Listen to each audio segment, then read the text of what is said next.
পরিবেশনা ঢাকা সত্যনারায়ণ নাট্য সংস্থা শুরু হচ্ছে আজকের যাত্রাপালা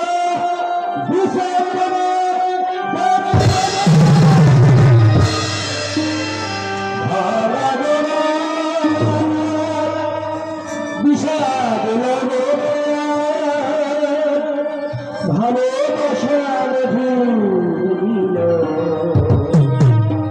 নকল স্বামী আসল শিশু দেশের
সত্যনারায়ণ নাট্য সময় যাত্রাপালা দেখছিলাম। এই যাত্রাপালায় একটা পাগল যেমন অভিনয় করছিল আমি তো তেমনই করলাম। নন্দদা আমি তো তেমনই করলাম। আমি কি বোকা বললাম দাদা? আমি কি তোমার মারতে পারি? তুমি না আমায় কত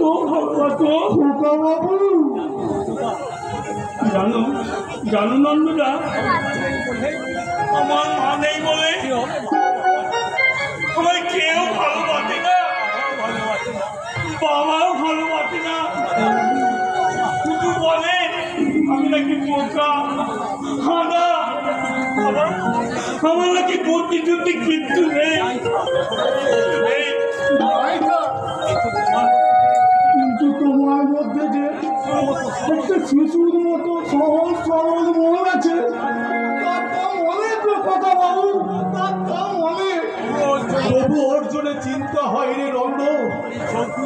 আমি চোখ বুঝলে কেউ ওকে দেখবে, কে বসিয়ে বসিয়ে খাওয়াবে। এই আমার ছেলেটাকে কর্তা বাবু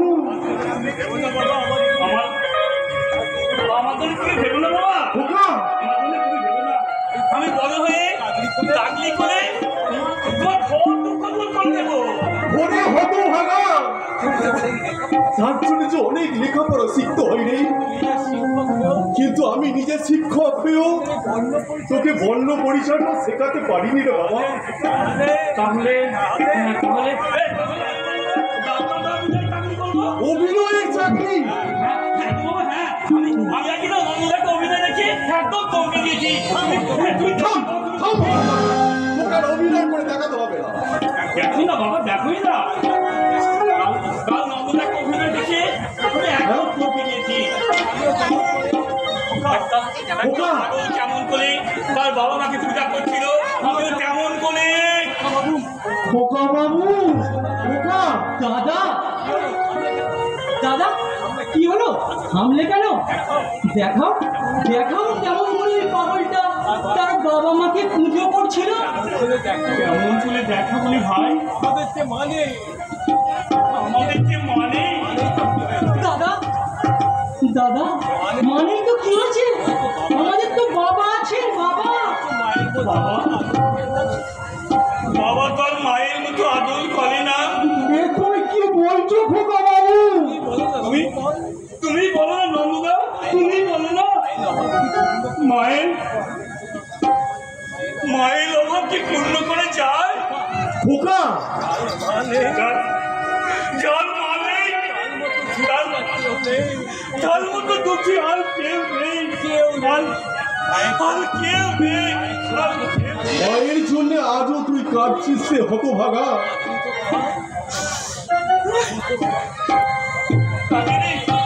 খোকা কাঁদিনি বাবা, কাঁদিনি। আমি শুধু ভগবানকে দেখে দেখে বলছি, ওগো ঠাকুর, এই সমস্ত দেবতাদের মাঝে আমার মতো দাদাকে তুমি কেন পাঠিয়ে বাবু? আমি কি আমার মায়ের করে ফেললাম ঠাকুর? আমি কি আমার মায়ের করে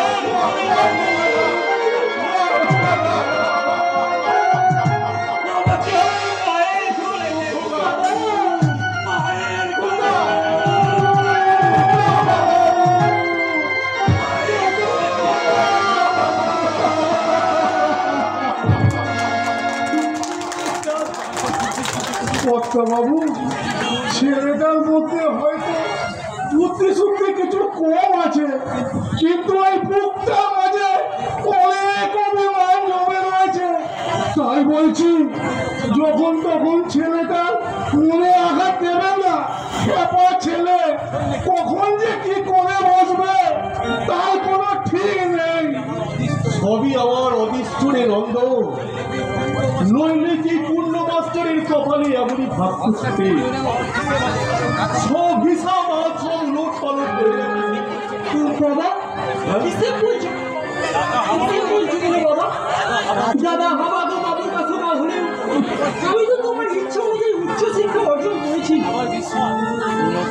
আমার বিশ্বাস আমি খুব শীঘ্রই একটা যে কোনো চাকরি জোগাড় করে নিয়ে দাদা সমস্ত দায়িত্ব আমি নিজের মাথায় তুলে নেবো। বাবা জানি রে হৃদয়, জানি আমার হাওয়া গোবার ছেলেটার দায়িত্ব তুই যথাযথ পালন করবি, কিন্তু তোদের মতো আর একজনের চন্ডিছে আমার মনটা হাহাকার করে কাঁদে রে বাবা। তার জন্য বাবা, আমার একমাত্র হতভাগী মনটার জন্যে। বাবা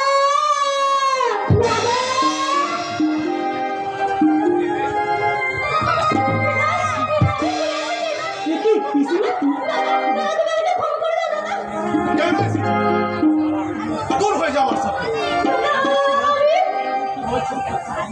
আপনি কি বলছেন বাবু? ছোড়া দিদিমণিকে আপনি তুই থাম নন্দ।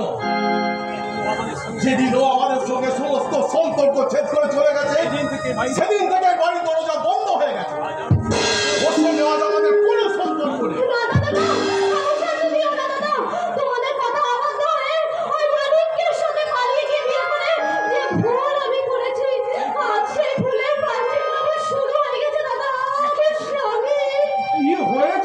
স্বামী বলো বলো পিসিমা, বলো কেমন আছেন পিসিমশাই? তিনি এখন কোথায়? দেখবি বাবা, দেখবি তবে আয় দেখ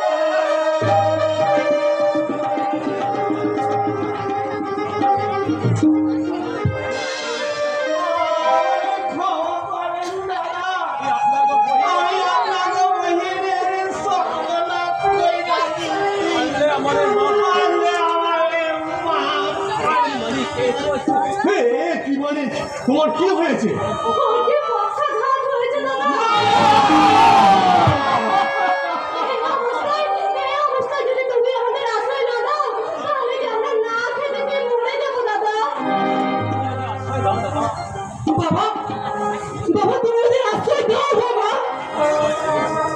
দেব দেব হৃদয়, আবেগের কাছে আমার অভিমান আজ হেরে গেছে। তাই তো মান অভিমান সব দূরে সরিয়ে ওদের সমস্ত দোষ গুণ ক্ষমা করে ওদের ওদের আজ আমি আশ্রয় দিলাম। দাদা মানুষ নয়, চলো না, দেবতা দেবতা, উনি এমনি করে আমাদের পুনর্জন্ম দিয়ে গেলেন। পিসেমশাই, ওসব কথা থাক পিসেমশাই। আপনার বোধ ভীষণ কষ্ট হচ্ছে।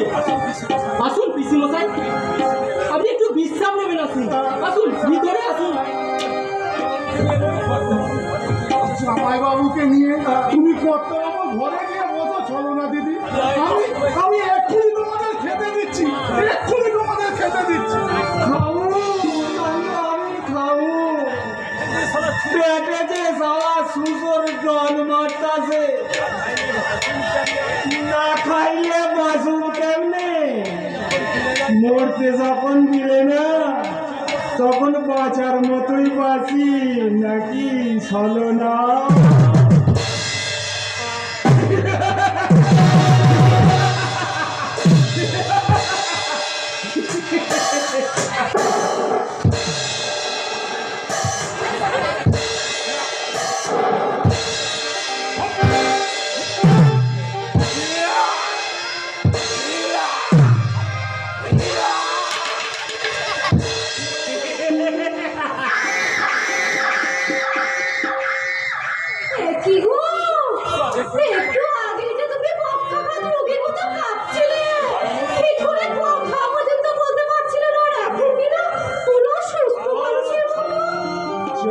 চলো না, এ হইল গিয়া এই মানিক চাঁদের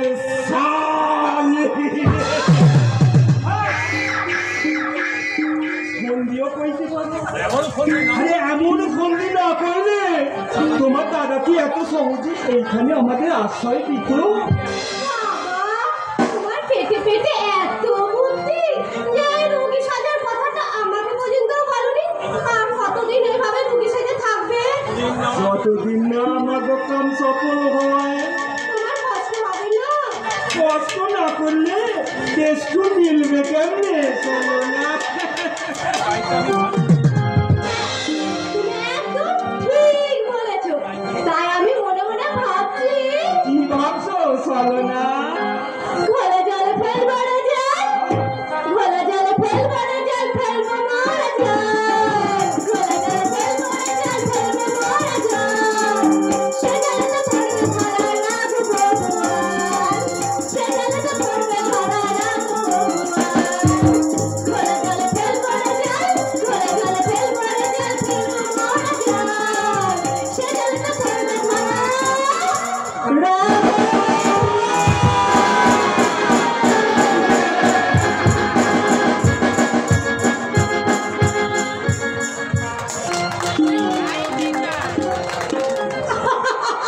এই কাঞ্চন, আজ কিন্তু আমি তোমাকে হারিয়েই ছাড়বো। আমার কাছে আমার ধরাটা গর্বের দেবে। এই একটা মেয়ের কাছে হারতে তোমার লজ্জা করবে না? ভাগাভাগি করে নেবে। এই নো দুষ্টুমি, একদম বাজবাজ করবে না। এই শোনো না কাঞ্চন, একটা কথা বলবো। আজ যদি খেলায় আমি জিতি তাহলে আর তুমি যা চাইবে আমি তোমাকে তাই দেবো। আর যদি তুমি যেত তাহলে তুমি যা চাইবে আমি তোমাকে তাই দেবো। বলো রাজি? ওকে ডার্লিং। বেশ, তাহলে শুরু করা যাক।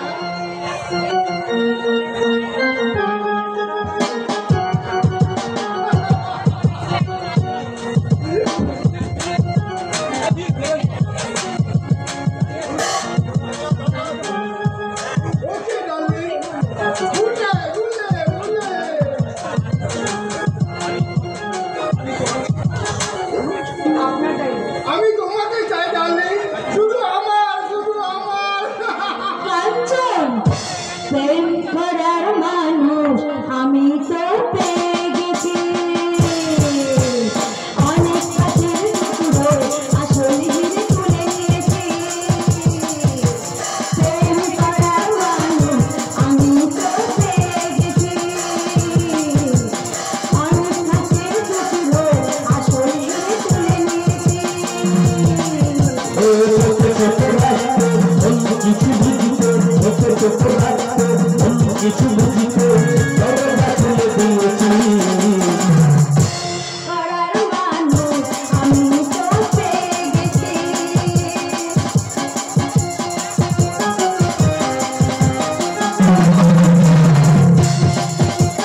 জীবনে একবার ভালোবাসার ভালোবাসার লাইফে সহজতা ছাড়া বলেনি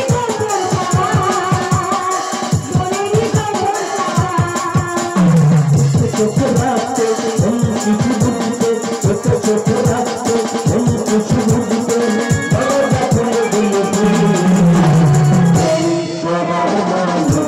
আমি তো পেয়ে গেছি অনেক মাঝের দুঃখ আসল হিরে তুলে নিয়েছি দেখে ফেলেছি, দেখে ফেলেছি, আমি সব দেখে ফেলেছি। কি লজ্জা, কি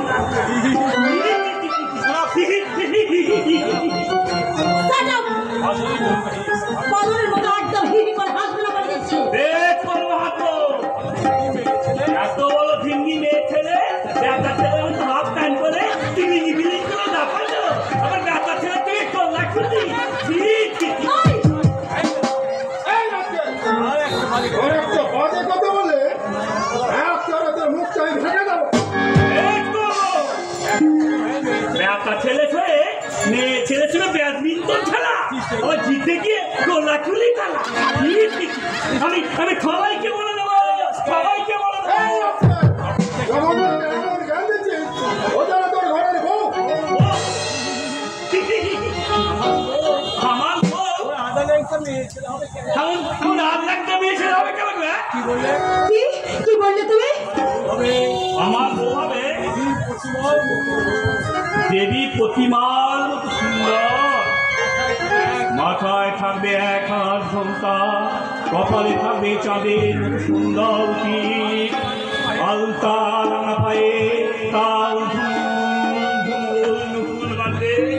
তোমার মতন আল্লাহটা হয়ে টিভিং করবে।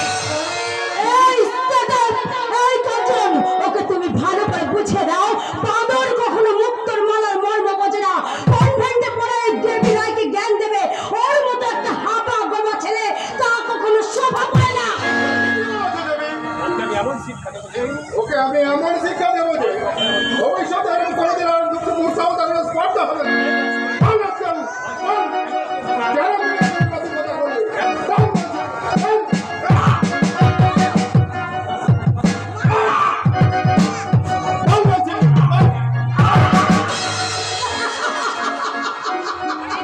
এবার বলো কোনটা ভালো তোমার ওই জ্ঞানের লেকচার নাকি লেকচারের পুরস্কার তুমি নাকি বলেছিলে তোমার বউ আমার মতো আধো ল্যাংটা হবে না তোমার বউ হবে দেবী প্রতিমার মতো সুন্দর তাহলে আমার কথাটা কান খুলে শুনে রাখো আমার বর তোমার মতো এরকম হাঁটা গোবা গোবার মকা গণেশ হবে না আমার যে বর হবে সে হবে কার্তিকের মতো সুপুরুষ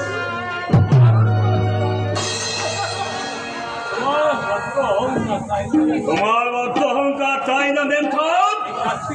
এই কার্তিককে নিয়ে আমি আর তোমায় কেবল কীর্তি করতে দেবো না। এবার এই গোবর বলেছি তোমার কেলেঙ্কারি করবে।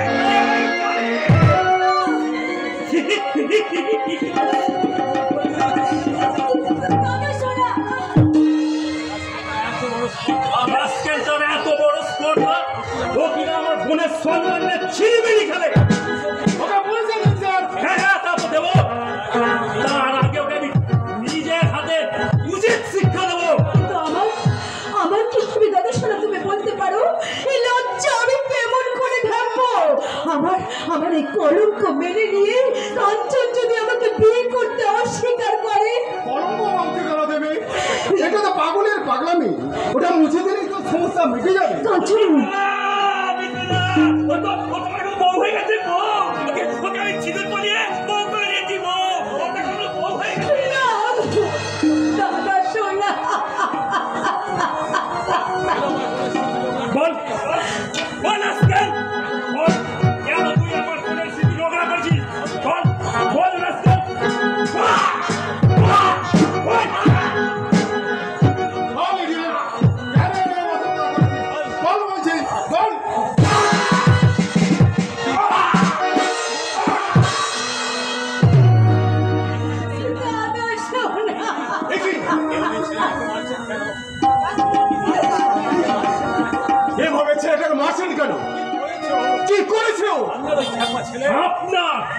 আপনার ওই খ্যাপা ছেলে আমার বোনের স্মৃতিতে রক্তের সিঁদুর পরিয়ে আমার বংশের বুকে কালি মাখিয়ে দিয়েছে। ছি ছি ছি কত বাগা, তুই কি করেছিস? তুই শুধু ওই মেয়েটাকে অসম্মান করিসনি, সবার সামনে আমার মাথাটাকে হেট করে দিয়েছিস। বল হত বাগা, কেন এই কাজ করেছিস তুই? বল হত বাগা। ছেলেকে লেলিয়ে দে, আপনাদের ভালো মানুষ শাস্তি হবে না। আপনাদের নামে আমি মানহানি মামলা করবো। কথা শুনুন রায় মশাই, আমার এই ভাবা গোবর ছেলেটা না জেনে শুনে বুঝে ভুল হয়তো করে ফেলেছে। আপনার কাছে আমি ক্ষমা চাইছি। ক্ষমা? কিসের ক্ষমা আপনি বলতে পারেন? আমি ওই ভদ্রলোকের বাগদত্তা। আপনি বলতে পারেন আজকের ঘটনার পর যদি ও আমাকে অস্বীকার করে, তাহলে আপনি বলতে পারেন কে বিয়ে করবে আমার এই কলঙ্ক মেনে নিয়ে? তুমি চাইলে আমি তোমার বিয়ে করবো না। দ্বিতীয় আমার এই কথাটা উচ্চারণ করলে তোর চিপটা আমি টেনে ছেড়ে নেবো। আপনি ঠিকই বলেছেন স্যার, এই বাপ ছেলে যুক্তি করে এই কাণ্ডটা ঘটিয়েছে। ভাষা সংযত করো। এক তো ডোগরা রুচিবোধ এই পূর্ণ মাস্টারের নেই। শোনো মা শোনো, জীবনে চলার পথে আমরা বহু সমস্যার সম্মুখীন হই। সব সমস্যা সমাধান করতে পারি না বলে কিছু কিছু সমস্যা আমরা এড়িয়ে চলার চেষ্টা করি। ঠিক তেমনি এই ছোট সমস্যাটাকে আমরা কি এড়িয়ে চলতে পারি না? তোমার এই জ্ঞানের লেকচার তুমি বন্ধ করো। তোমার ছেলে যে অন্যায় করেছে তার শাস্তি তাকে পেতেই হবে। পুলিশে যাওয়া হবে নয়তো আমার উঠানের সামনে ওকে থামে বেঁধে ওই শঙ্কর মাছের চাবুক দিয়ে 100 ঘা মারো। ঠিক বলেছো দাদা ছাড়া, তুমি ঠিক বলেছো। আমিও চাই ওই উঠোনের থামে বেঁধে ওই জানোয়ারটাকে চাবুক মারা হোক। চাবুক, এই 100 গা চাবুকের ক্ষত চিহ্ন দিয়ে যত রক্ত ঝরবে সেই রক্তের বিনিময়ে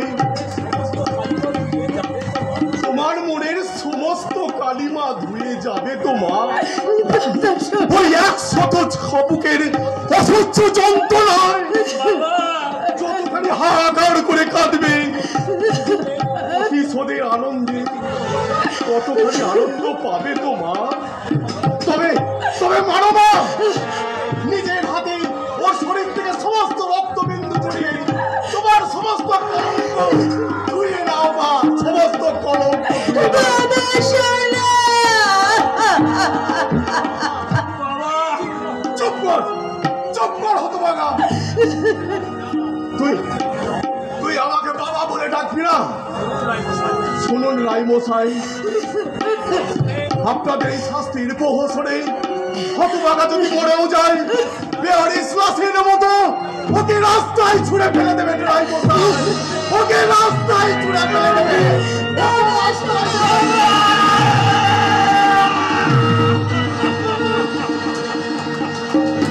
জীবনে আঘাত শত আসবে আসবে, বহি ভরা বেদনা হৃদয়তে ভাসবে। জীবনে আঘাত শত আসবে আসবে, বহি ভরা বেদনা হৃদয়তে ভাসবে। আমার সুখের ছোঁয়া হয়ে যাবে কাঁদিস না গো, মোছবি না কান্না হাসির খেলা এই তো জীবন। কান্না হাসির খেলা এই তো জীবন।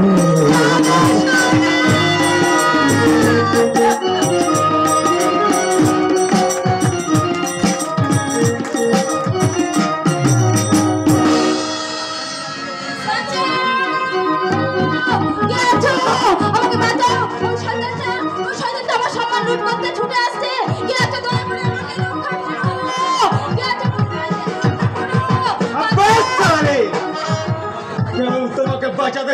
মেরেছো কি?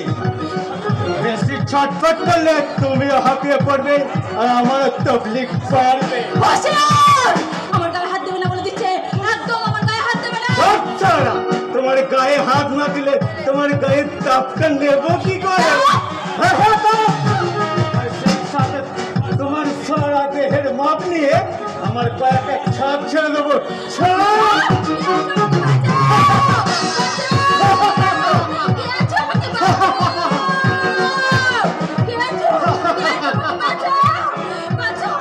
সবাই আছে, তবু কেউ তোমাকে বাঁচাতে ছুটে আসছে না। ছবি ওই যাদের দেখছো ওরা সবাই এক একটা কাপড়।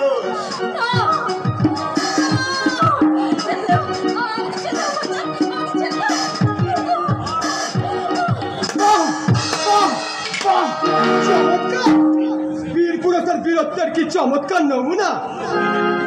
তুমি কে চলো? তোমার ভাষায় আমি একজন কাপুরুষ, কিন্তু তোমার কাজ দেখে মনে হচ্ছে তুমি আমার চেয়েও বড় কাপুরুষ। হ্যাঁ, এই ছোড়া, ভালো চাও তো ভাগই আছে, নইলে তোমার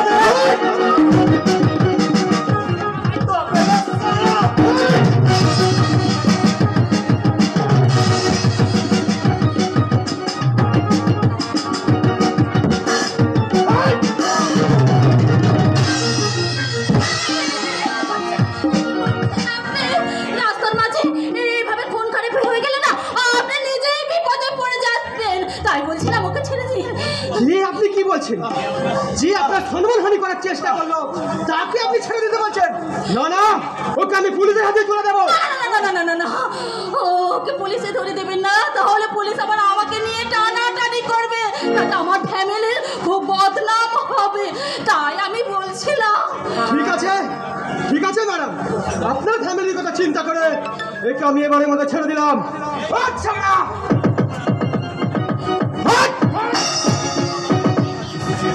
আর দ্বিতীয়বার যদি এরকম কাজ করতে তোমায় দেখি তাহলে কিন্তু আমার হাত থেকে তুমি রেহাই পাবে না। কথাটা যেন মনে থাকে। মনে থাকবে গুরু, মনে থাকবে। তবে তুমি মনে করে দেখো যে কাজটা করলে সেটা ঠিক করলে না ভুল করলে।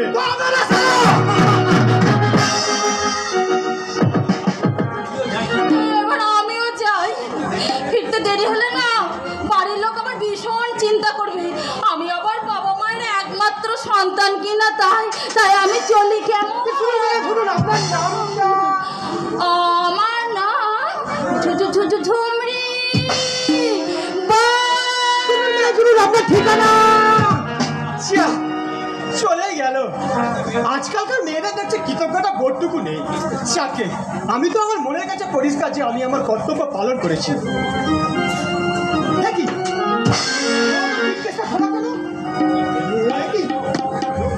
আমার বিদ্যুতের কাগজপত্র পোশাক আশাক এলোমেলো কেন? কি আমার টাকা? টাকা কোথায় গেল? কে নিল আমার টাকা? তবে এতক্ষণ যা ঘটলো সবই কি একটা সাজানো নাটক? আর ওই নাটকের ছলে ছেলে মেয়ে দুটো আমার সমস্ত টাকা কেপমারি করে গেল গো। কেপমারি? এটা তো মারামারির যুদ্ধ বাবু, তাই যে যাকে পারবে এই পেছন মেরে পকেট ভরিয়ে দেবে। ফাটা কেষ্ট,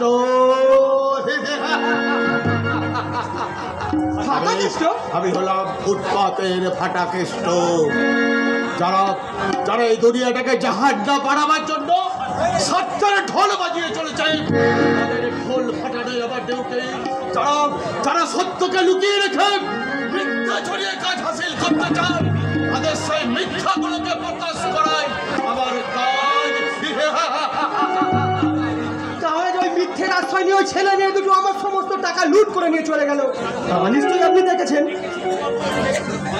শুধু দেখেছি কি গো বাবু, দেখেছি কি কারি ফটো তৈরি করে আমার এই ছোলাতে ভরে নিয়েছি। ওদের আমি পুলিশে দেবো। কি বললে? পুলিশে দেবে? পুলিশ তো বাকি পলিশ করে ছেড়ে দেবে বাবু। তাহলে কি আমি কোনো পুলিশের কেমন করে পাবে?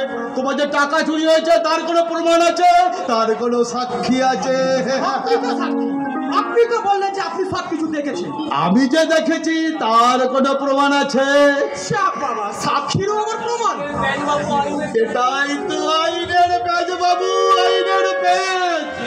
যে পেজে পরে নির্দোষ সাজা পায় আর দোষীরা পায় বেকসুর খালাস।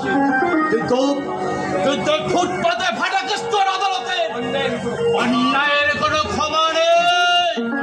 দাঁড়াও দাঁড়াও দাঁড়াও, তোমার অভিযোগ কতখানি সত্য আমি একবার যাচাই করে দেখে নি। অভিযোগ? পেয়েছি, পেয়েছি।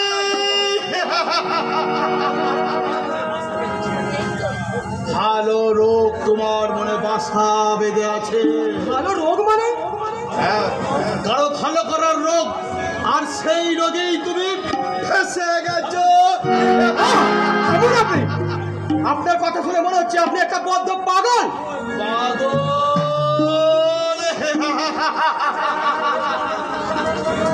ঠিক বলেছো বাবু, আমি একটা বদ্ধ পাগল। আমি সত্য সন্ধানের নেশায় পাগল। আমি অনাচার, ব্যভিচার, ধ্বংসের নেশায় পাগল। আমি এই সমাজটাকে সংস্কারের নেশায় পাগল। আপনার পাগলামো শুনে সময় নষ্ট করাচ্ছে। আমি বরং খুঁজে দেখি ওই ছেলে মেয়ে দুটোর কোনো খোঁজ পাওয়া যায় কিনা। যেমন করেই হোক, যে করেই হোক, ওদের খুঁজে আমি পুলিশের হাতেই তুলে দেবো। ওই পুলিশের হাতেই। পুলিশ!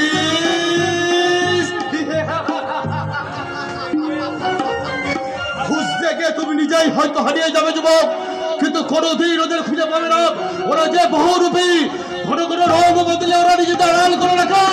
কিন্তু এই ফুটপাতে ফাটা কেষ্ট নজর এড়ানো সহজ নয়। নরকের অন্ধকারে লুকিয়ে থাকলো আমি ওদের ঠিক খুঁজে বের করবো।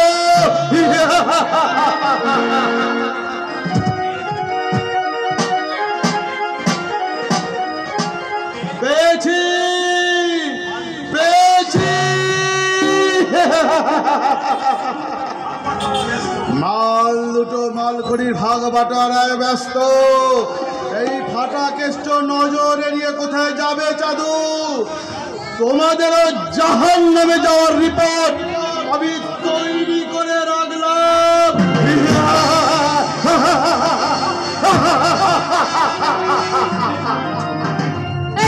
এই সালা গল্লো, ভালো ভালো পাত্রী বাড়ি করে।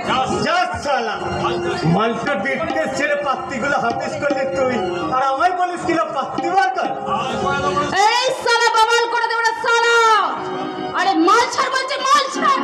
মাল ছাড়।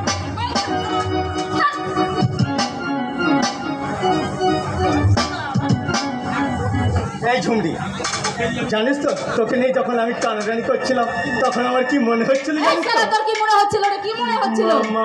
মানে উঠতি যৌবন, খেলতি চেহারা, ফটাকা সালে ফটাকা, মানে মনে হচ্ছিল এই সালা বল না, কি কি মনে হচ্ছিল? বল কি মনে হচ্ছিল? আমার মনে ফাগুনের হাওয়া বইছিল। এই আগুনের পাশে ঘি থাকলে যেমন গল গল করে গলতে থাকে, তেমনি তোর ইয়ের আগুন, মানে যৌবনের আগুনের পাশে আমিও গলতে গলতে একেবারে। এই ঝুমড়ি, আমি তোকে বিয়ে করতে চাই রে ঝুমড়ি। এই সালা হারামি, আর একবার এই কথাটা বলে না। বাবা! চিন্তা না, আমি একবার টানাচ্ছি। ওরে বাবা! তোর মতো পাতি শিয়ালের ঘরে যাওয়ার জন্য এই ঝুমড়ির জন্ম হয়নি রে সালা। এই ঝুমড়ি যাবে শেরের ঘরে শের, আর আমার শের কে? শের জানিস? হলো আমার বাদশা। তোর বাচ্চা তো এখন জেলে পড়ছে রে ঝুমড়ি। আরে বাদশারা পচে না, পচে না। আরে তাকত বাড়ায় তাকুত। আরে বাদশা, আমি যেন বাদশার জন্য পচে বসে আছি। আমার এই সব রোজগার আমি বাদশার জন্য জমিয়ে রেখেছি, বুঝছি না এগুলো? কিন্তু বাচ্চা তো তোকে কেয়ারই করে না রে ঝুমড়ি। এবার কেয়ার করবে রে, এবার কেয়ার করবে। আমার প্যার ভালোবাসা দিয়ে আমি ঠিক তাকে আমার কাছে টেনে নেব। আমি আমার যৌবনের ফুল দিয়ে আমি আমি সেই দেবতার পুজো করব, পুজো আর বলবো এসো এসো কাছে এসো, এসো এসো কাছে এসো, তুমি ছাড়া ভাসিব কবে হবে মধুর মিলন, মধুর মিলন। এসো এসো কাছে এসো, এসো এসো কাছে এসো, তুমি ছাড়া ভাসিব।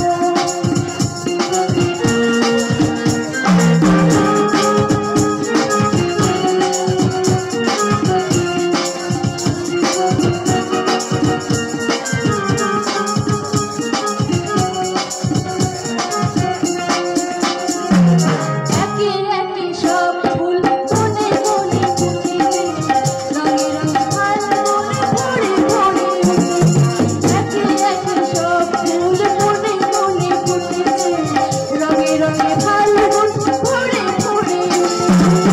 কত দিয়ে বসে আছি আসবে কখন, কত দিয়ে বসে আছি আসবে কখন। কাছে এসো, কাছে এসো, তুমি ছাড়া ভাসিব কবে হবে মধুর মিলন,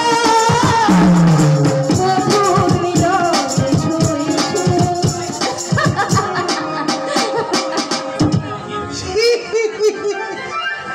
এই পিঠে কি ছিঁড়ি কাণ্ড!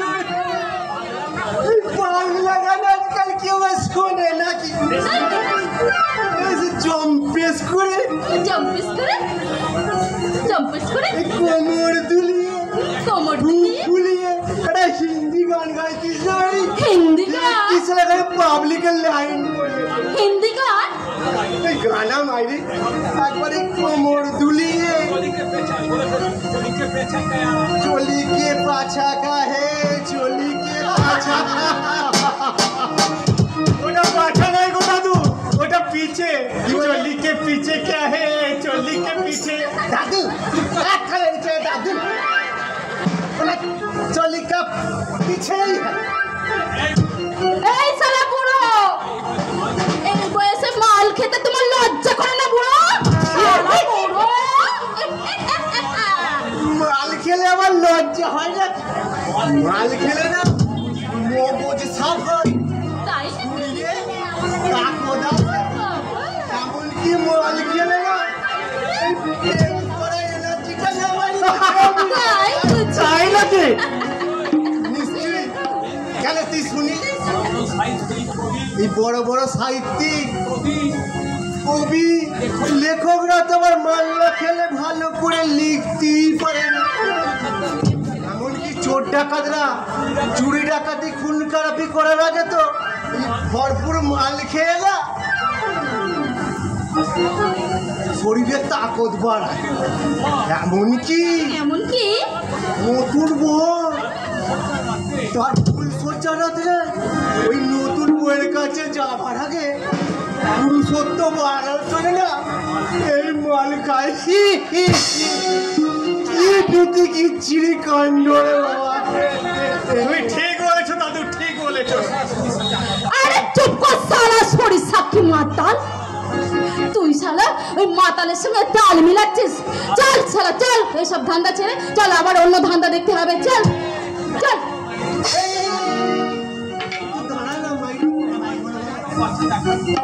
চলিকা পাছা দেখাবি নে?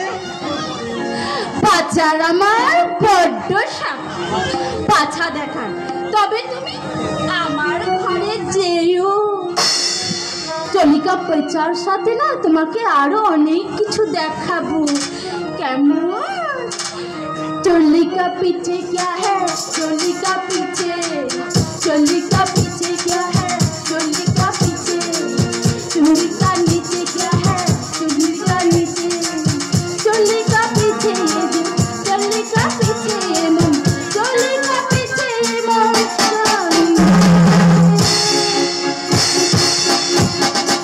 चोलिका पीछे क्या है, चोलिका पीछे, चोलिका पीछे क्या है,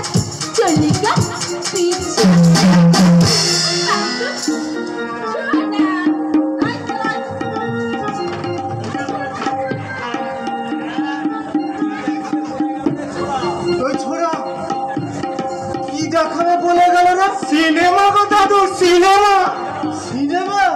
ওই হ্যাঁ, ওই সিনেমার নামটা কি জানো? কি? চলিকা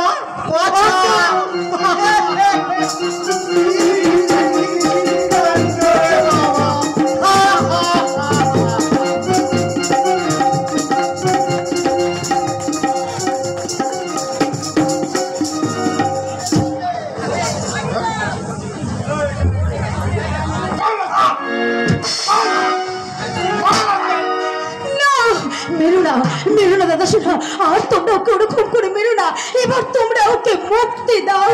তুমি ওকে ক্ষমা করো, আমি কিন্তু ক্ষমা না দেবী।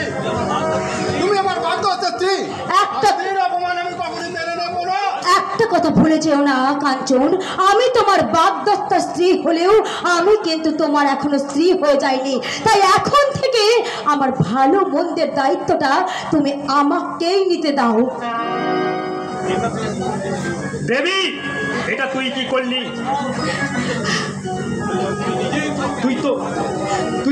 তুই তো নিজেকে 100 গাছ চাবুক মারার সম্মতি দিয়েছিলি। হ্যাঁ, ভুল করেছিলাম দাদা শোনা, ভুল করেছিলাম। তাই তো আজ নিজের হাতে ওকে আমি মুক্ত করে দিলাম। তুমি এখন এখান থেকে যেতে পারো।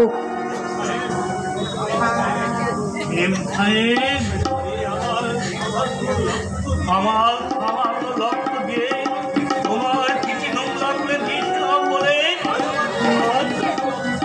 আজ আমার দেহ থেকে তোমরা যে রক্ত ঝরালে তাতে তোমার ওই নোংরা স্মৃতি সাফ হয়ে গেছে তো ব্যবসায়ী। এখনো যদি না হয়ে থাকে তাহলে আমাকে কেটে কুচি কুচি করে আমার সব রক্ত তোমরা নিংড়ে নাও ব্যবসায়ী, সব রক্ত তোমরা। আমি ঠিক বুঝতে পারছি না দেবী, এই রাজকাল যার উপর তোমার দয়া এত উদ্বিগ্ন কেন? দয়া নয় কাঞ্চন, দয়া নয়, এই যে ওর প্রতি আমার মানবতার ছায়া। ব্যাপারটা তুমি যত সহজ ভাবছো, আসলে কিন্তু তা নয়। কাঞ্চন, এই সমাজ ব্যবস্থা বড় জটিল।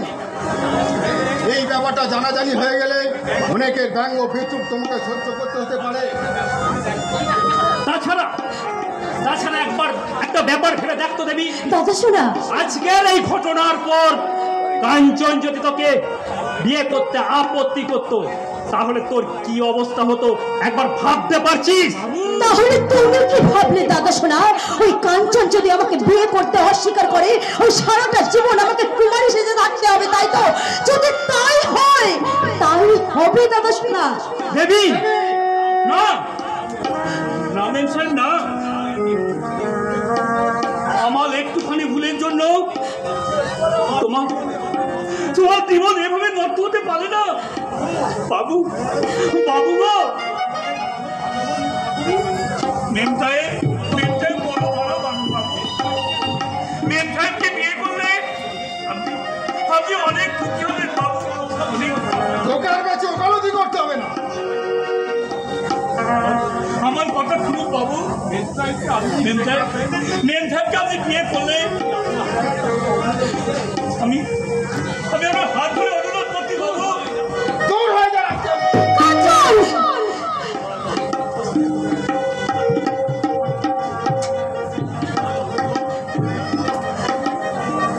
আমার অনুরোধ আপনি রাখবেন না বাবু? তবে কি আমার একটুখানি ভুলের জন্য আর ওই মেমসাহেবের বিয়ে হবে না? আলা খত্তল বেঈমান, আগ্রামী কলার ঠেকা ফেলি না, তোকে আমি গলা টিপে ছেদ করবো, তোকে আমি গলা টিপে ছেদ করবো। কি করছো? ছাড়ো, ছাড়ো বলছি। কাঞ্চন, দাদা শোনা, দাদা শোনা, ওকে তোমরা বাঁচাও আর ছাড়ো, ছাড়ো।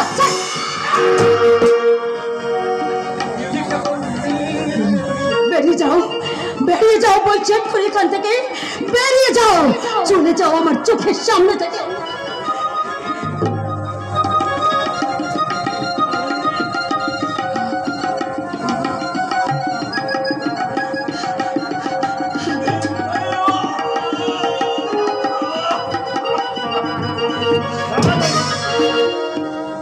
দাঁড়া দেবী, এমন একটা ঘটনা ঘটনা ঘটে যাবার পর আমি কিন্তু আর ওয়েট করতে রাজি নই। তাই আমি চাই যত শীঘ্র সম্ভব তোদের বিয়েটা সেরে ফেলতে।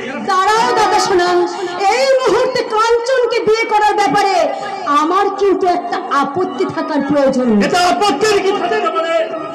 আরে বাবা, ছেলেটা পাগলামি করে কয়েক ফোঁটা রক্ত তোর স্মৃতিতে ঘষে দিয়েছিল। কিন্তু ওই ছোট্ট একটা পাগলামিকে কেন্দ্র করে তোমরাও তো কিছু কম পাগলামি করলে না দাদা শোনা। এই 2 ফোঁটা রক্তের জন্য তোমরা ওর শরীর থেকে 1000 গুণ রক্ত জড়িয়ে দিলে। সামান্য একটা কলঙ্ককে ঢাকার জন্য তোমরা নতুন করে আমাকে কলঙ্কের ভাগিদার সাজিয়ে দিলে। কেন কেন করলে দাদা শোনা? বলো কেন কেন কেন? দেবী কথা শোন, দেবী দেবী দেবীর হঠাৎ চেঞ্জ আমি কিছুতেই মেনে নিয়ে পারছি না। এখনই হতাশ হওয়ার কোনো কারণ নেই কাঞ্চন। মেয়েদের মন বড্ড নরম তো, তাই ছেলেটাকে মারধর করতে দেখে তাই হয়তো একটু শখ হয়ে পড়েছে। আমি বড় তোমার বাবা মায়ের সাথে কথা বলে তোমার আর দেবীর বিয়ের ডেটটা। দাঁড়াও, দেবীর মতামত না নিয়ে ওদের বিয়ের ডেটটা তুমি কিছুতেই ফাইনাল করতে পারবে না। বাবা, আমি চাই আগামী লগ্নে এদের বিয়েটা সম্পন্ন হোক এবং আমার ডিসিশন কখনো চেঞ্জ হবে না। দেবী যখন কিন্তু সময় চাইছে তো নো প্রবলেম, আমি সময় দিতে রাজি আছি স্যার। দেবীর জন্য আমি সারা জীবন অপেক্ষা করতে পারবো স্যার। তবু দেবী ছাড়া অন্য কাউকে আমি বিয়ে করতে পারবো না। I am promise. Yes sir, I am promise. Mandira, হঠাৎ কেন দেবীর বিয়ের ডেটটা তুমি পেছাতে চাইছো কেন? দেবী চাইছি না তাই। দেবী চাইছে না নাকি তুমি চাইছো না যে আমার একমাত্র বোন সুখী হোক? বলো না, বলো না, মনে কথা তুমি আরে কোনোদিনই বলো না। এই কথা ভাবার আগে যেন আবার মরণ হয় গো, আবার যেন মরণ হয়। থামো! বেশ কিছুদিন আগে তুমি তোমার মাসুদ ভাইয়ের সাথে দেবী বিয়ের প্রস্তাব দিয়েছিলে। তখন আমি জানতাম না ঠাকুরজি কাঞ্চনকে ভালোবাসে। সব যেন তুমি না জানার ভান করে বিয়ের প্রস্তাবটা পেতেছিলে শুধুমাত্র দেবীকে বিয়ে করিয়ে তোমার মাসুদ ভাইকে মোটাম। ছি, ছি, ছি, ছি, ছি, ছি। এসব কি বলছো তুমি? ওটা তোমার ভুল ধারণা দাদা। দেবীর সঙ্গে বৌদির মাসুদ ভাইয়ের বিয়ের প্রস্তাবটা আমি বৌদি বিয়ে দিয়ে তোমার কাছে পাঠিয়েছিলাম, কিন্তু আমরা যেদিন জানতে পারলাম দেবী আর কাঞ্চন পরস্পরকে ভালোবাসে, সেদিন কিন্তু এই বৌদি তার নাকচ করে দেয় দাদা। আমার জন্য কেন তুমি শুধু শুধু ওনার সঙ্গে তর্ক করছো ভাই? উনি যদি মনে করেন সত্যিই আমি দোষী, তাহলে উনি আমাকে যা শাস্তি দেবেন সেই শাস্তি আমি মাথা পেতে নেব। ন্যাকামো না করে আমার একটা কথা মন দিয়ে শোনো মন্দিরা। দেবী যদি কোনো কারণে কাঞ্চনকে বিয়ে করতে অসম্মত হয় তাহলে তার জন্য শুধুমাত্র দায়ী হবে তুমি। আমি?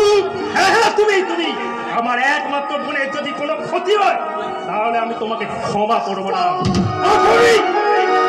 ক্ষমা করবো না। শুনলে? তোমার কথা তুমি ধীরে নাও দাদা, তোমার কথা তুমি ফুরিয়ে নাও। শুনলে ঠাকুরপো, তোমার দাদার কথাগুলো একটিবারের জন্য তুমি শুনলে? আমি নাকি তোমাদের ক্ষতি করতে চাই ভাই, আমি তোমাদের ক্ষতি করতে চাই। তুমি দুঃখ করো না, দাদা তোমাকে ভুল বুঝলেও আমরা তো তোমায় কোনোদিন ভুল বুঝি না। কেন কেন তোমরা আমাকে ভুল বোঝো না? এবার সবাই মিলে তোমরা আমাকে ভুল বুঝবে, তোমরা আমাকে আঘাত দেবে, সবাই মিলে আঘাত দেবে, আঘাত। আচ্ছা ঠাকুরপো, সত্যি কি আমি তোমাদের ভালোবাসি না? তুমিও কি তোমার দাদার মতো বলতে চাও আমি তোমাদের ক্ষতি করতে চাই? ক্ষতি ক্ষতি তুমি আমাদের দেবী গো বৌদি, তুমি আমাদের দেবী। তুমি কি আমাদের কোনো ক্ষতি চাইতে পারো? ঠাকুরপো, সেই ছেলেবেলায় কবে মাকে হারিয়েছি, মাকে আমার ঠিক মতো মনেও পড়ে না। মায়ের মমতা যে কি তা আমি কোনোদিন অনুভব করতে পারিনি বৌদি। ঠাকুরপো, কিন্তু তোমাকে কাছে পেয়ে আমি যে আবার নতুন করে আমার মাকে ফিরে পেয়েছি বৌদি। ঠাকুরপো, আর নতুন করে উপলব্ধি করতে পেরেছি আমার মমতাময়ী মায়ের স্নেহ। চোখে দেখেছি যে মায়ের স্নেহ ছায়া তোমার চোখে দেখেছি যে মায়ের স্নেহ ছায়া এমন মধুর ভালোবাসা কোথাও পাবো না মাকে আমার মনে পড়ে না তুমি আমার মা তোমার চোখে দেখেছি যে মায়ের স্নেহ ছায়া মায়ের স্নেহ ছায়া মায়ের স্নেহ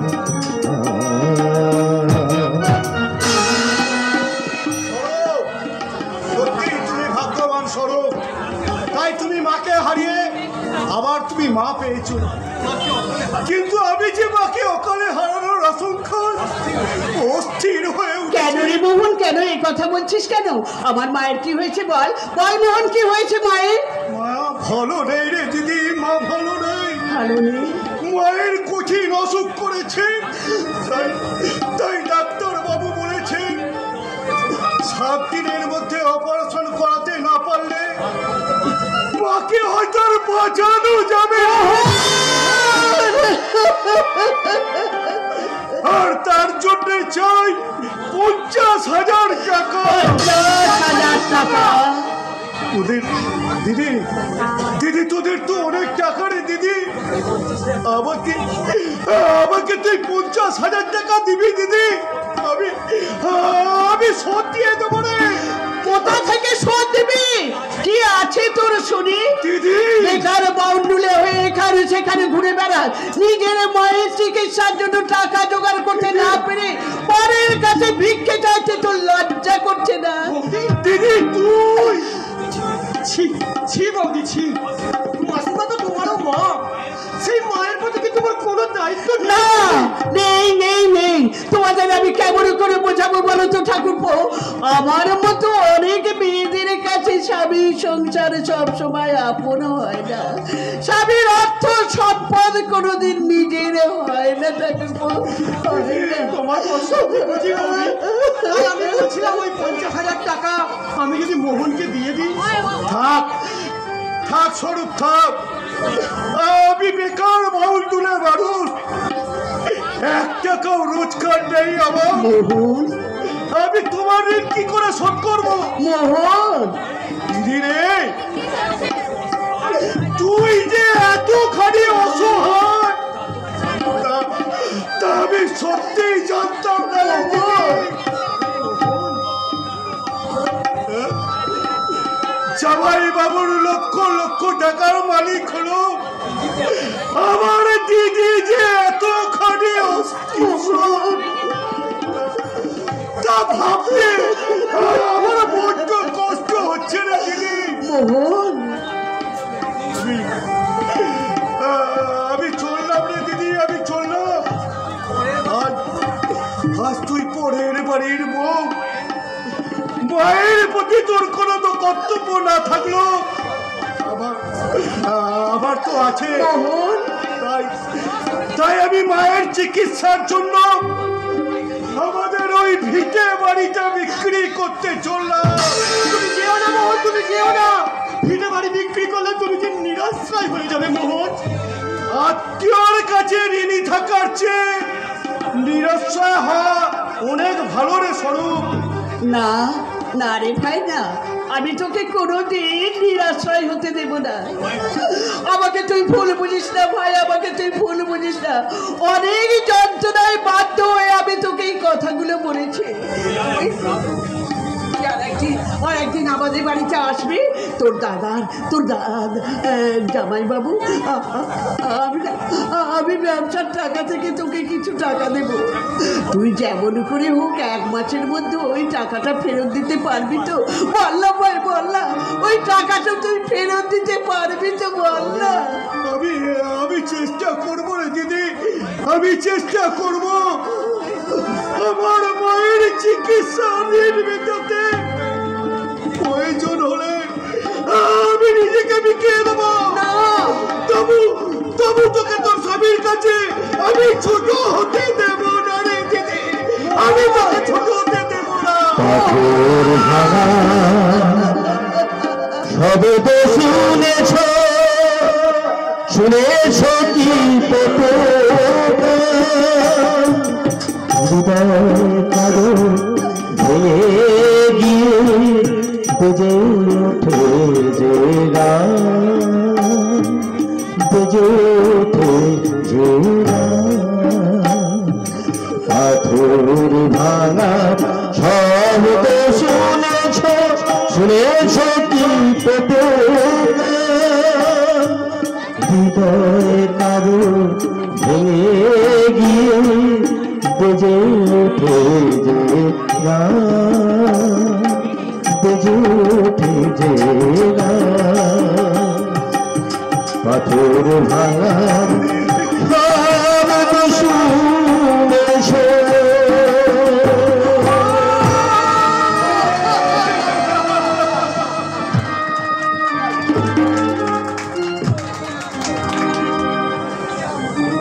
খোকা বাবু,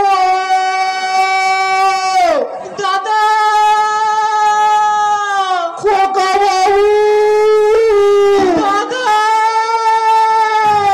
খোকা বাবু। তোমরা কে কোথায় আছো? আমার খোকা বাবুকে এনে দাও। ওরা আমার খোকা বাবুকে মেরে ফেলবে। তোমরা আমার খোকা বাবুকে বাঁচাও, তোমরা আমার খোকা বাবুকে বাঁচাও। নন্দদা, কেঁদো না নন্দদা, কেঁদো না। ওরা দাদাকে বেঁধে মারছে শুনে বাবা পুলিশে খবর দিতে গেছে। পুলিশ গিয়ে ঠিক দাদাকে উদ্ধার করে নিয়ে আসবে, তুমি দেখো। কিন্তু তার আগেই যদি ওরা আমার খোকা বাবুকে মেরে ফেলে। না, অমন অলক্ষণে কথা বলো না নন্দদা। এই মানুষ মারা কি এতই সহজ? কিন্তু খোকা বাবু, দাদা বাবু, কর্তা বাবু এখনো এত দেরি করছে কেন? এখনো সে আমার খোকা বাবুকে নিয়ে আসছে না কেন? ছোট বাবু, তবে কি সে আমার খোকা বাবুকে পারিনি, পারিনি রে নন্দ, তোর খোকা বাবুকে ওদের হিংস্রতার কবল থেকে আমি উদ্ধার করে আনতে পারিনি রে, আনতে পারিনি। বাবা, বাবা, এখন দাদার কি হবে বাবা? ঈশ্বর যদি তাকে বাঁচিয়ে রাখে তবেই সে আমাদের কাছে আবার ফিরে আসবে রে হৃদয়। কত নইলে মনে করবো আমার খোকার মুখ থেকে শেষ বাবা ডাক শোনা অনেক আগেই হয়ে গেছে রে, অনেক আগেই হয়ে গেছে। অলক্ষণে কথা বলো না বাবা, অমন অলক্ষণে কথা বলো না বাবা।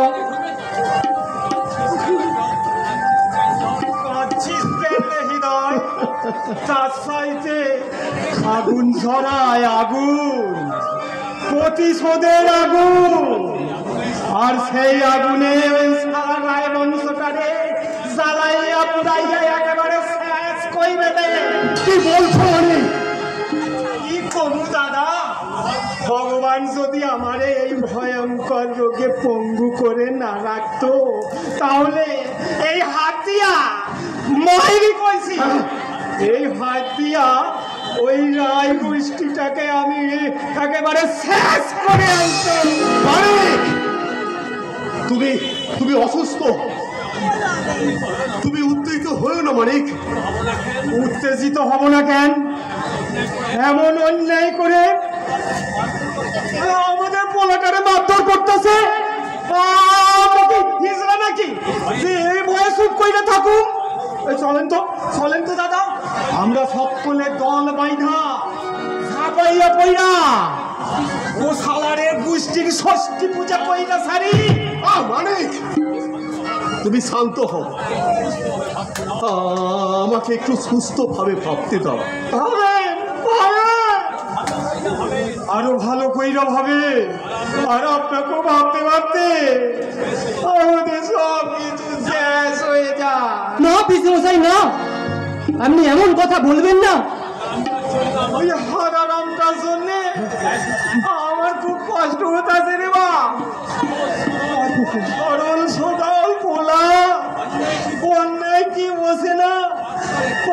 কারে কই জানি না, কিন্তু ভগবান ভগবান অমন পোলাটাকে এমনি করে সাজা দিতেছে।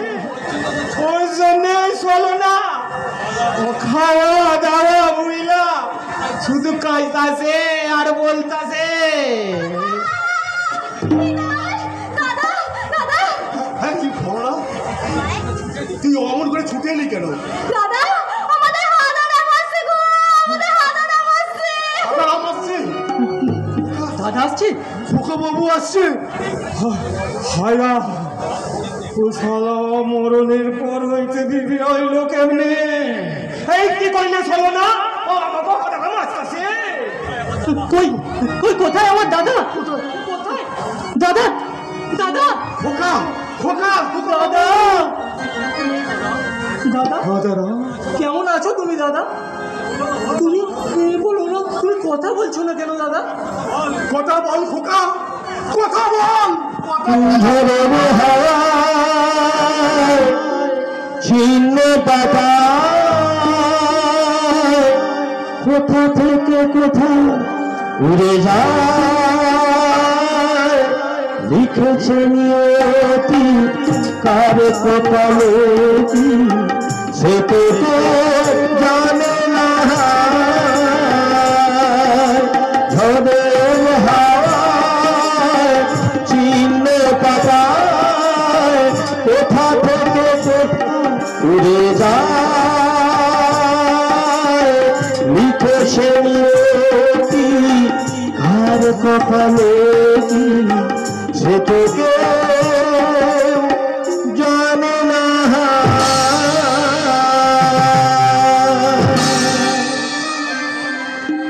কথা বল, কথা বল খোকা, তুই কথা বল।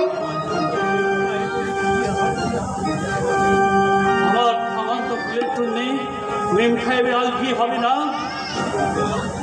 আমি আমি খাওয়ান্ন একটু তার ছিটিকে রক্ত লাগিয়ে দিয়েছি বলে আর কেউ তাকে বিয়ে করবে না। না না, আমি আমি ভুল করেছি, আমি আমি মহা ভুল করেছি, মহা ভুল করেছি। বাবা দাদা এসব আবল তাবল কি বলছে বাবা? ওরা মনে হয় দাদাকে মেরে পাগল না? নন্দদা নন্দদা নন্দদা নন্দন, তুমি সেই ডাক্তার দেখে নিয়েছো? যাচ্ছি ছোট বাবু, আমি এক্ষুনি যাচ্ছি। আমি ডাক্তার বাবুকে দেখে এক্ষুনি যাচ্ছি। তুমি বলো এই খোকা বাবু একটু বিশ্রামের ব্যবস্থা করো। আমি আমি যাবো আর আসবো, আমি যাবো আর আসবো। আমার মনে হয় মালে সোটে আদারামটার মাথাটাই পাগল হইয়া গেছে। সে কি গো, এমন ছেলেটা আমাদের পাগল হয়ে গেল। ওরে হাদারে শেষে কি আমাকে একটু সুস্থভাবে ভাবতে দে। আর ভেবে কি করবে গো দাদা? যা সর্বনাশ হওয়ার সে তো হয়েই গেছে, কিন্তু আমি ওই হারামজাদি হাটকুড়ি ঝি টাকা ছাড়বো না। আমি ওই শয়তানি মেয়েটার চুলের মুঠি ধরে আমার মেম তাইতে গালি দিবি না বলতে তো তুমি কলার দিবে। ওরে বাবা রে, এত বড় পাগল হয়ে গেছে। ওকে বুঝি পাগলা গারতেই পাঠাইতে হইব। না, দাদাকে আমরা কোথাও পাঠাবো না, দাদা আমাদের কাছেই থাকবে। আমার মনে হয় সুখে দুঃখে ও কিছুটা মনের ভারসাম্য হারিয়ে ফেলেছে।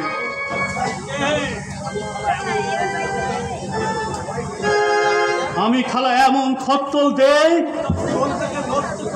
মেম ভাইয়ের জীবনটাকে নষ্ট করে দিয়েছি। ওগো ভগবান, আমার খত্তল দিয়ে আমার মেম ভাইকে তুমি দুঃখী করো ঠাকুর। আমার খত্তল দিয়ে আমার মেম ভাইকে তুমি দুঃখী করো দয়াময়। আমার মেম ভাইকে তুমি দুঃখী করো, তুমি দুঃখী করো। দেখি দাদা যে কাঁদতে কাঁদতে বেরিয়ে গেল। দাদা দাদা তুমি যেও না, আমার কথা শোনো দাদা।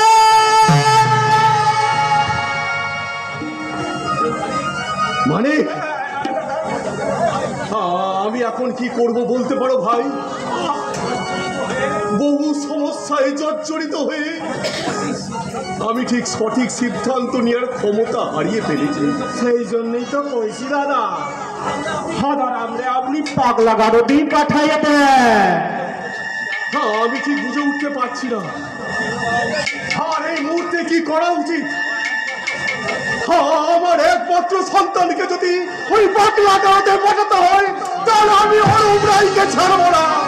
আমি কিছুতেই অরুণ রায়কে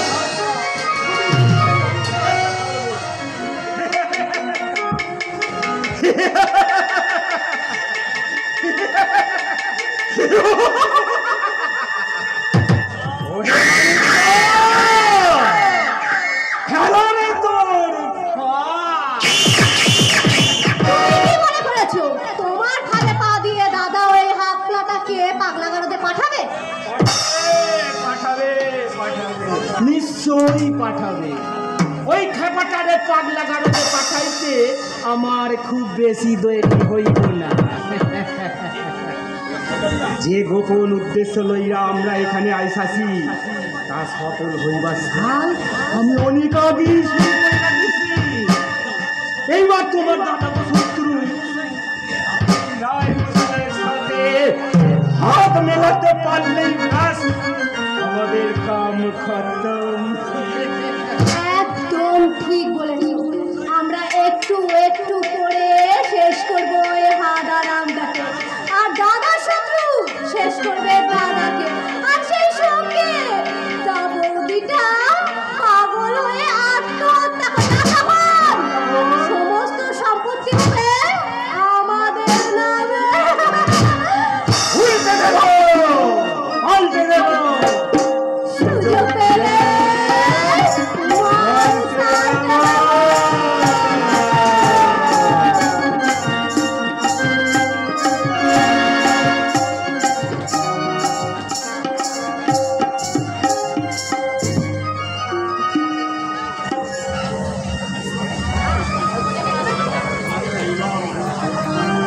বেঈমান শালা, এই মেয়ে ছেলে যাত্রাই বেঈমান। তার জন্য শালা কলিজা জল করে রোজগার করছি, সে শালি আবার অন্য একজনের পথে বসে আছে। কে কার পথে বসে আছে রে ছোড়া? ওই ঝুমরি নিশ্চয়ই আমার পথে বসে আছে।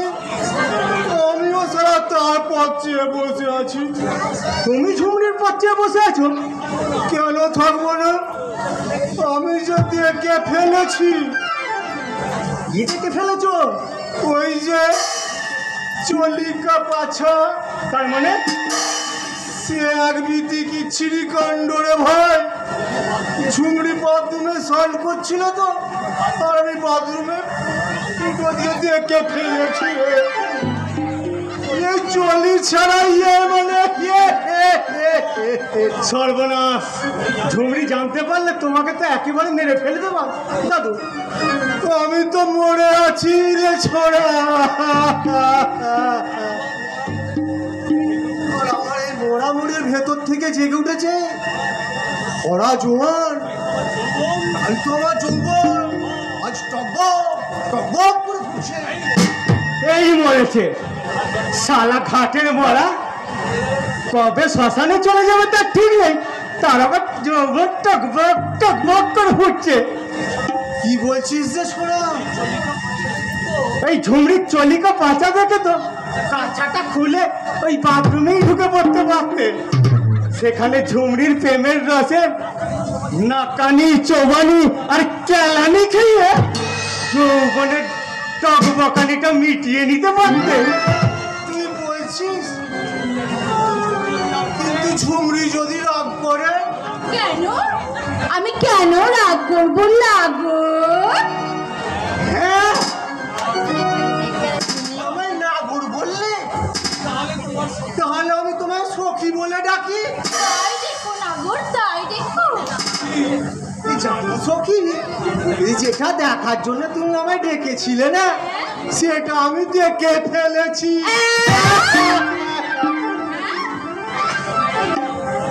তাই তাহলে তুমি কাল সন্ধে আমার গোয়াল ঘরে যেও, কেমন না গো?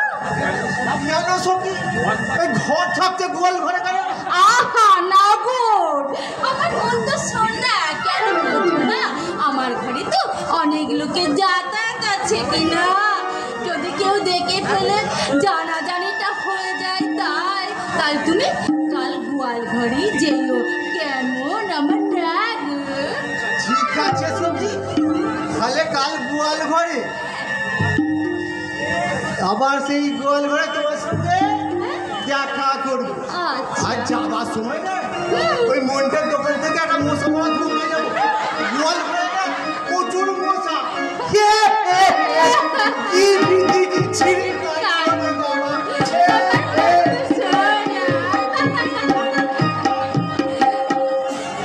সারা বেঈমান, এতদিন আমি তোর পেছনে ঘুরলাম আর ফায়দা তুললো কি আর না ওই বুড়ো ভাম। কাল সন্ধ্যা আমিও তোর গোয়াল ঘরে যাবো। এই চুপ শালা, চুপ! আরে সব লোককে কি সব জায়গায় ডাকতে আসছে নাকি? যে যেমন লোক তার তেমনি জায়গাও আছে, বুঝলে? তেমনি জায়গাও আছে। এই আসল কথা কি জানিস? এই তোর গায়ে হাত দিলে না আমার গায়ে হাত দিলে আমার গাটা শিরশিরি করে কি ওঠে। বললে? তোর গায়ে চিরচির করে ওঠে। আমারও দোষ কি বল? আগুনে হাত রাখলে হাতে তো ছেঁকা লাগবেই। এই তোর শরীরটা একদম এই আগুনের মাইরি। এই যতবার হাত দিয়েছি যতবার হাত ততবার আমার হাতে ছেঁকা লেগেছে। তাই না? কি ছাকা লেগেছে? দাঁড়া দাঁড়া, তোর ওই ছাকা লাগে মনটাতে না আমি একবারে মলম ঘষে ঘষে আরে না করিস না। আমি না মাল খেয়ে একদম বেসামাল হয়ে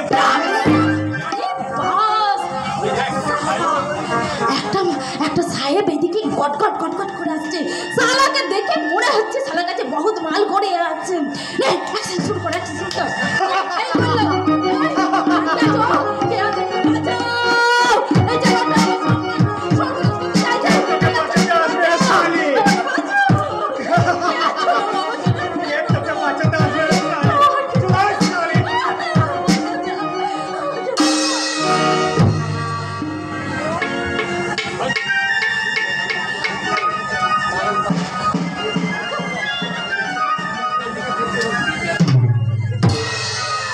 হাতি চলে বাজার, কুত্তা হোকে হাজার।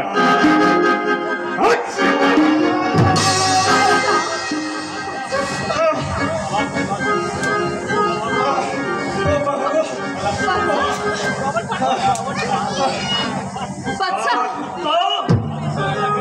ভাষার এলাকায় এসে নারী আসি কি গায়ে হাত? হাত চালা!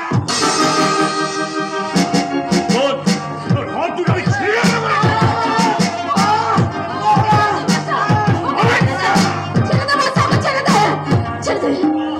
ছেড়ে দে বাচ্চা, ওকে ছেড়ে দে। না, যে সারা তোর ইজ্জত দিতে হাত বাড়িয়েছে তাকে আমি একেবারে খতম করে দেব। না বাচ্চা, ওকে মারিস না, ওকে মারিস না, ওর কোনো দোষ নেই, ওর কোনো দোষ নেই বাচ্চা, ওকে মারিস না বাচ্চা। তাহলে ঝুমরি আমার বাঁচাও বাঁচাও বলে চিৎকার করছিল কেন? আর তুই ও কেউ ঝুমরি কোথায় ঝাপটাঝাপটি করছিলি? শিকার ধরার টোপ সাজাচ্ছিলাম গুরু। শিকার ধরার টোপ? হ্যাঁ গুরু, এইভাবে আমরা মিথ্যে নাটক করে আর সেই নাটকে সত্যি ভেবে কেউ যদি আমাদের কাছে আসে আমরা গোপনে কৌশলে তার পকেটটা কেটে কিন্তু আজ আমরা নিজের চালে নিজেরাই ফেসে গেছি। বাস ওরে বাবা রে, কোমরটা বোঝাই গেছি। তুই বল, যাই বল বল, আর নাটকই বল আর আবার ধান্দাই বল, যাই হোক করে আমি তোর জন্য অনেক টাকা জমিয়ে রেখেছি, সেই টাকা দিয়ে তুই ব্যবসা শুরু করে আরে সৎভাবে বাঁচ। সৎভাবে বাঁচার আমার হবে না রে ঝুমরি। কেন রে, কেন রে বাচ্চা, কেন? আমি যে জেল থেকে পালিয়ে এসেছি। জেল থেকে পালিয়ে এসেছিস? জেল থেকে পালিয়ে এসেছিস কি বলছিস আমি বাচ্চা? জেল থেকে পালিয়ে এসেছি। জেল থেকে পালানোর সময় রক্ষীরা আমায় তাড়া করে আমি ছুটতে থাকি, ছুটতে ছুটতে যে লক্ষ্মীরা আমাকে গুলি চালাতে শুরু করে, আমি সেই গোলাগুলির মাঝেই নদী থেকে সব বিষ থেকে নদী ঝাঁপ দিই। কি বুঝতে পারছো? তারপর তারপর ডুব সাঁতার দিয়ে যতদূর সম্ভব এগিয়ে গিয়ে ভেসে উঠি। এই এক জায়গায় গিয়ে উঠে দেখি নদীর চরে এক অজন আগন্তক বেহুশ হয়ে পড়ে আছে। সঙ্গে সঙ্গে আমার মাথায় একটা আইডিয়া খেলে গেল। দ্রুত তার পোশাকটা পরে খুলে পরে নিয়ে আমার কয়েদির পোশাকটা তাকে পরে নদীর জলে ফাঁসিয়ে দিলাম। বাঁচাও! এই লাশটা যদি পুলিশ পায় তাহলে ভাববে বাদশা নদীতে পড়ে মারা গেছে। কিন্তু পুলিশ যদি তোকে দেখে চিনতে পারে? সেই জন্যই তো আমি কয়েকদিন লুকিয়ে থাকবো রে ঝুমরি, বুঝলি? যতদিন না পুলিশ এই বাদশার নামটা ভুলে না যায় ততদিন আমি তোর কাছে লুকিয়ে থাকবো রে ঝুমরি। বাচ্চা বাচ্চা এইসব তো কি বলছিস বাচ্চা? এইসব কি বলছিস? ততদিন আমি তোর কাছে লুকিয়ে থাকবো রে ঝুমরি, লুকিয়ে থাকবো। বাচ্চা ফাঁস করে দেব সব গোপন কথা, আমি ফাঁস করে দেব। এটা সত্য, হ্যাঁ সত্য। যে সত্যকে খুন করে তোমরা মিথ্যার বহন করতে চাইছো, সেই সত্যকে আমি টেনে হিচড়ে বের করবো। পেয়েছি পেয়েছি। কে পেয়েছো? অঙ্গে বড়, একদিকে রাম, অন্যদিকে রাবণ, একদিকে ভীম, অন্যদিকে দুঃশাসন। এবার শুরু হবে সংগ্রাম, মনের সঙ্গে মনের সংগ্রাম, এক রূপের সঙ্গে এক রূপের লড়াই। সেই লড়াই জিতবে কে? রাম না রাবণ, ভীম না দুঃশাসন? আমি পাগলা নই, তবে কে? তাহলে কে তুই? আমি ফুটপাতের ফাটা কেষ্ট। ফুটপাতের ফাটা কাষ্ট? হাসবে না, হাসবে না, একদম হাসবে না বলছি। এই সমাজটাই তো একটা ফুটপাত, যে ফুটপাতে আছে দুর্নীতির ডাস্টবিন, চারের মেন হল আর পাপের বড় বড় গর্ত। যে গর্তে তোমার মতো যুবকের দল বেসামাল ভূমিকে পড়ে, যে মেন হলে তোমার মতো নারীত্ব আটকে পড়ে কাঁদে, আর যে ডাস্টবিনে অহরহ জমাচ্ছে দুর্নীতির আবর্জনা। সেই সমাজ ফুটপাতে প্রত্যেকটা রিপোর্ট তৈরি করে সেই সত্যের আদালতে পৌঁছে দিতে এই ফাটা কেষ্ট আবির্ভাব।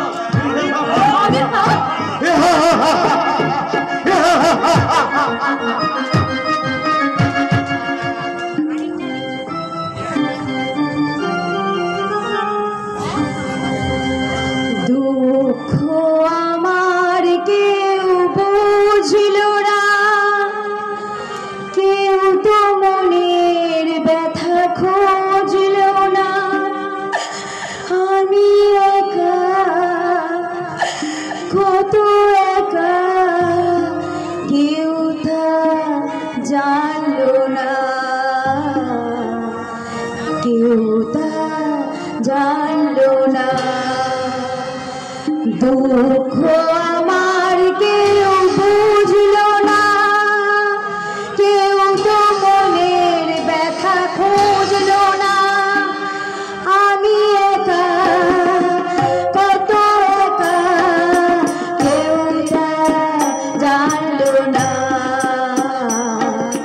কেউ তা জানলো না। দুঃখ আমার কেউ বুঝল না, কেউ তো মনে ব্যথা খুঁজল না। আমি একা, দেখি ঠাকুরজি, তোমার চোখে জল? জল নয় গো বৌদি, জল নয়, এই যে আমার চোখে আনন্দের ফলগু ধারা। আনন্দের ফলগু ধারা? হ্যাঁ গো বৌদি, তার দেয়া স্বীকৃতি আমার জীবনের সমস্ত হিসেব গরমিল করে দিলেও তার দেয়া স্মৃতিচিহ্ন আমার জীবনে নতুন করে এক আশা জাগিয়ে দিয়েছে। এ তুমি কি বলছো ঠাকুরজি, এ তুমি কি বলছো? আচ্ছা বৌদি, একটা বার ভালো করে তুমি আমার দিকে তাকিয়ে দেখো তো বৌদি। আচ্ছা, তার দেয়া স্বীকৃতি এখনো আমার স্মৃতিতে জল জল করছে, তাই না? আচ্ছা বৌদি, এই হিন্দু মেয়েদের স্মৃতি যে একবার রাঙিয়ে দেয় সেই তো তার স্বামী, সেই তো তার ইহকাল পরকালের দেবতা, তাহলে সেও তো আমার। বলো না বৌদি, সেও তো আমার। না ঠাকুরজি না, পরিবেশ পরিস্থিতি চাপে পড়ে অনেক সত্যকে আমাদের অস্বীকার করে নিতে হয়। সত্যি যদি তুমি আমাকে ভালোবেসে থাকো তাহলে আমার জীবনে ঠাকুরজি তোমার জীবনের সমস্ত ঘটনাকে দুর্ঘটনা হিসাবে মেনে নিয়ে ওই কার্জনকেই তোমার বিয়ে করা উচিত। বৌদি বুঝলে না বৌদি, তোমরা কেউ আমার অন্তরটাকে দেখলে না।